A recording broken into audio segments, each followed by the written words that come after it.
Bonsoir mesdames, bonsoir mesdemoiselles, bonsoir messieurs, chers compatriotes, bonsoir. C'est Richard Antoine Kapeta Kazadi qui vous retrouve dans le cadre de l'émission habituelle hebdomadaire sur la réflexion. Réflexion sur le Congo. Le Congo, c'est un grand malade qui n'a pas encore guéri et nous devons continuer à réfléchir. Aujourd'hui, notre thème de réflexion s'intitule « Le peuple gagne toujours, quoi qu'il en coûte ».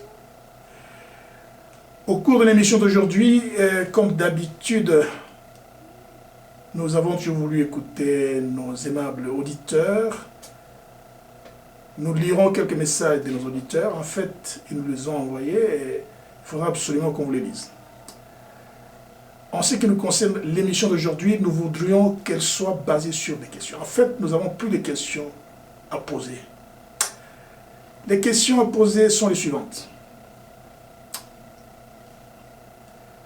Est-ce que le changement qui a eu lieu dans le pays est un cadeau qui nous est fait par le pouvoir de Kabila, que nous avons appelé le ministère régalien? Donc, pour le ministère régalien, nous disons que le chef de l'État doit lutter jusqu'au bout.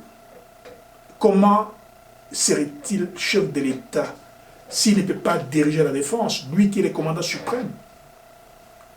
Comment pourrait-il être chef de l'État s'il ne peut pas orienter nos relations internationales, la diplomatie? Comment peut-il se dire chef de l'État s'il n'a pas la justice qui est l'instrument qui lui permettrait demain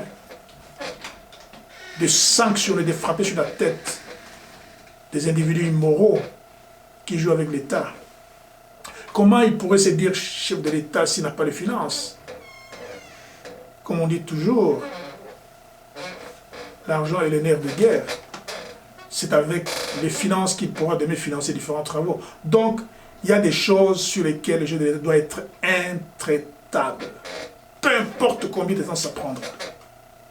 Parce que ce genre, qu'on se le dise, ils posent les problèmes aujourd'hui des ministères, demain ils poseront d'autres problèmes. Je le dis la fois passée, je le dirai toujours davantage. Les problèmes des ministères. Imaginez que pendant que le chef de l'État va vanter M. Joseph Kabila en Tanzanie comme celui qui a permis que nous puissions avoir une succession démocratique, une alternance démocratique dans le pays, je voulais dire. Mais lui, pendant ce temps, il est en train de faire des choses incroyables au pays. Aujourd'hui, la publicité inonde de télévision, des journaux montrent que Kabila, voilà ce qu'il a fait, il s'est battu pour le pays. Mais Kabila ne s'est pas battu pour notre pays. Kabila était venu, il a considéré le Congo comme un butin qu'il a conquis. Et le peuple congolais, de quelle manière il va le traiter? Parce que le Congo lui a servi comme un butin qu'il a acquis, butin de guerre. Donc, nous avons un grand problème aujourd'hui. C'est celui de contrôler absolument le secteur important du pays pour que le véritable changement puisse avoir lieu. Qui ont intérêt aujourd'hui que le gouvernement ne se mette pas en place? Ce n'est certainement pas le président Félix. Il y en a qui ont intérêt que les gouvernements ne se mettent pas en place pour que demain ils brandissent devant le monde entier que le président n'a pas été capable de mettre en place le gouvernement. Et il faut que le président aujourd'hui ait une solution de rechange. Il pense à une solution de rechange. Absolument. Parce que ce que nous vivons aujourd'hui ne semble pas déboucher sur nos attentes. Il faut qu'absolument le président commence à penser à d'autres alternatives. C'est extrêmement important. Alors, il y a aussi un problème. Il y a eu un déferlement dans le pays. Il y a eu, par exemple, les bureaux de FCC attaqués à Lubumbashi, les bureaux de FCC attaqués à Mbuji-Mayi. Cela est en train d'entraîner d'autres réactions, tout à fait. Nous avons suivi dans les médias sociaux un homme qui semble déjà être identifié, c'est un général de l'armée, qui appelle carrément les gens à s'en prendre au Kasaïen. Mais c'est ridicule. C'est ridicule parce que en 1960, je suis parmi les enfants qui ont été dans la foire, parce qu'ils parlent de la foire, J'étais là, j'ai vu les cassettes pour la première fois en 62. J'étais parmi les victimes de 1990, j'étais moi-même acteur politique au Katanga. Je dois vous dire que Tchombe, qui était à la base des événements 60, où est-ce que ça l'avait conduit? Pendant combien de temps avait-il gouverné le Katanga? On a retrouvé Tchombe autour des années 65, au niveau central. Et sa coalition avait gagné les élections pour qu'il gouverne le pays. Il a rappelé des gens comme les Kalonji. Derrière lui, il devait gouverner le pays. N'eût été l'intervention de Mobutu qui a stoppé cet élan démocratique dans le pays. Et Tchombe est mort, mais qui l'a tué, ils le savent. Ceux qui pensent aujourd'hui jeter le mal sur.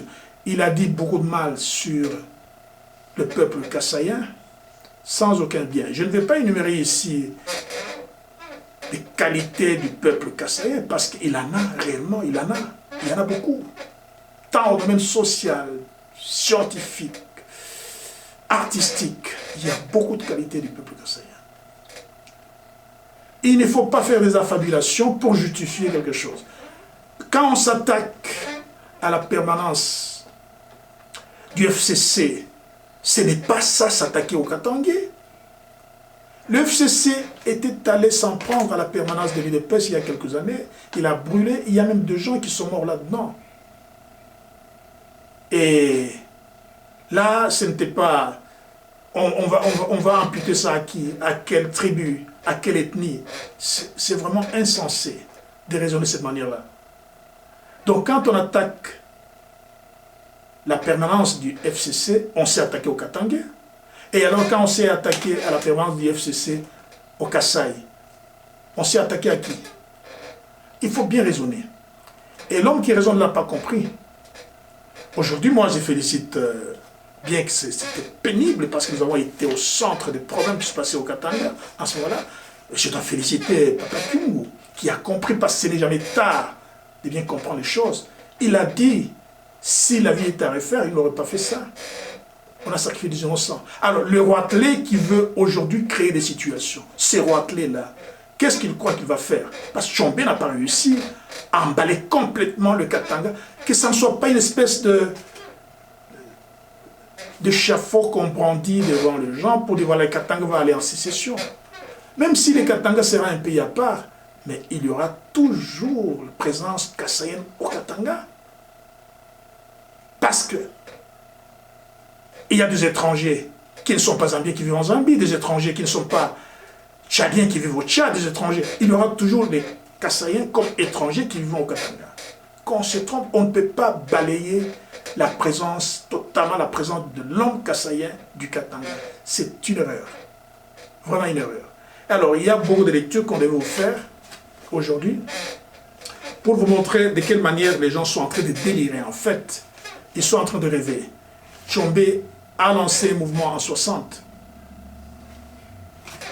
La sécession, soutenue par la Belgique. La haute finance internationale. Ça n'a pas donné lieu à un pays.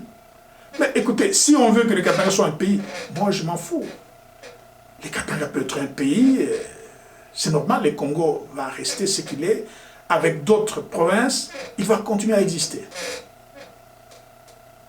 Et ces gens qui disent du n'importe quoi, ils ne savent pas que les Kassaïens, ils ont partagé aujourd'hui les sangs avec le Katangais. Ils ont des femmes katangaises comme les Katangais, des femmes kassaïennes. Ils ont des enfants qui sont issus du sang kassaïen. Ils disent du n'importe quoi. C'est ridicule. C'est ridicule. Alors, c'est que Tchombe n'a pas réussi. C'est que Gonz n'a pas réussi en 92. Vous croyez être très outillé, être très intelligent pour réussir cela, faire du Katanga un pays à part, tant mieux. Il est un pays à part, c'est un choix qu'ils font. C'est un choix qu'ils font. Mais je vous dis très sincèrement, tenez-le pour dire, même si le Katanga est un pays à part, les Kassaïens vivront toujours au Katanga. Pas par défi, il y vivra comme un étranger, bien entendu. Et ils disent qu'aujourd'hui, il n'y a pas de route. Ça sera difficile aux Kassaïens d'aller au Katanga, mais ils font les aveux. Ils font les aveux que le pouvoir des Kabila n'a rien fait pour changer le visage du pays, malgré les fameux chantiers qu'ils ont vantés matin et soir. Ils n'ont rien fait du tout parce que le train ne marche plus. Rien du tout ne marche pas. Donc je voudrais vous dire, chers compatriotes, qu'aujourd'hui, il ne faut pas aller chercher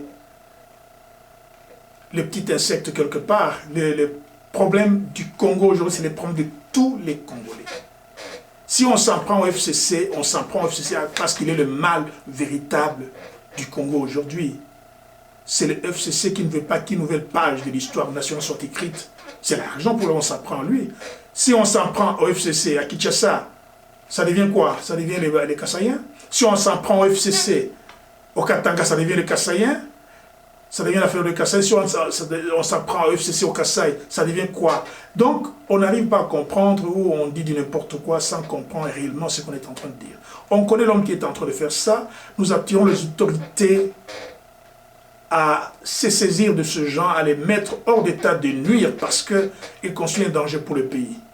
On ne sait pas ce que Kabila leur a donné, mais le peuple congolais, lui, a besoin de routes, a besoin des écoles, a besoin des hôpitaux, a besoin de l'eau potable, a besoin d'électricité pour vivre une vie digne. Et c'est cela l'engagement de Félix Antoine Tshisekedi pour changer ce pays. Ils veulent l'empêcher à changer le pays pour dire demain, voilà, il n'a pas réussi non plus.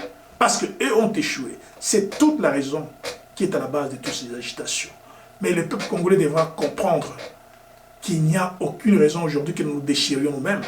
Parce que nous allons donner aujourd'hui la chance à ceux qui sont les ennemis du peuple, qui ont tout brisé dans le pays, comme si nous étions frappés par un ouragan, comme si nous étions frappés par un tsunami. Le Congo est un pays tout simplement de nom, mais le fond du Congo, c'est vraiment, vraiment un cadavre. Merci, chers compatriotes, pour l'émission d'aujourd'hui. À la prochaine occasion.